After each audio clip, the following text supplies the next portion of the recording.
দেশ ও দেশের মানুষের সবচেয়ে বড় শত্রু এই প্রশাসন। হ্যাঁ, সবচেয়ে বড় শত্রু এই প্রশাসন। এই প্রশাসন ব্যক্তি বা সরকারের অবৈধ আদেশে বহুবার এদেশের মানুষের উপর নির্মম হত্যাযজ্ঞ চালিয়েছে। খালি করেছে অসংখ্য জননীর কোল, করেছে অসংখ্য নারীকে বিধবা, করেছে অনেক সন্তানকে বাবা। যে প্রশাসন চলার কথা ছিল সংবিধানের আইন অনুযায়ী, সে প্রশাসন চলেছিল দীর্ঘ 16 বছরে ব্যক্তির স্বার্থে সংবিধানের বিরুদ্ধে বানানো আইনি। তবে হ্যাঁ, এই প্রশাসন ততক্ষণ পর্যন্ত ব্যক্তি বা সরকারের আদেশ অনুযায়ী চলবে যতক্ষণ পর্যন্ত না সংবিধানের আইন অনুযায়ী আদেশ বা নিষেধ করে।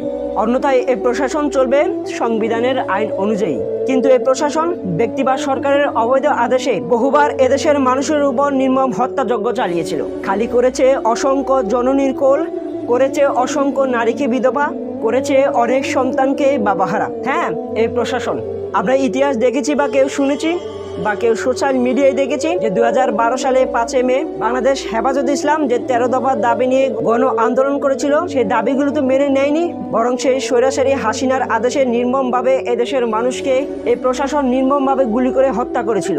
হ্যাঁ, এদেশের মানুষের উপর বহুবার হত্যাযজ্ঞ চালিয়েছিল। 24 জুলাই গণঅভ্যুত্থান তো সেটা আপনারা নিজ চোখেই দেখেছেন। স্বৈরাচারী হাসিনার আদেশে এই প্রশাসন কি না করেছিল, এদেশের ফুটন্ত তাগড়া ফুলগুলোকে গুলি করে হত্যা করেছিল। অতএব এই প্রশাসন এখন সংবিধানের অধীনে নেই, এই প্রশাসন এখন ব্যক্তির অধীনে। আর এই ব্যক্তির অধীনে প্রশাসন দিয়ে দেশ ও দেশের মানুষের উপকার তো দূরের কথা, বরং ক্ষতি ছাড়া কিছু নয়, যেটা আমরা বিগত বছরগুলোতে দেখেছি। অর্থাৎ এদেশের সংস্কার যদি আনতে হয়, প্রথমে এদেশের প্রশাসনকে সংস্কার করতে হবে, তাদেরকে শপথ করাতে হবে কোরআন শরীফ হাতে দিয়ে।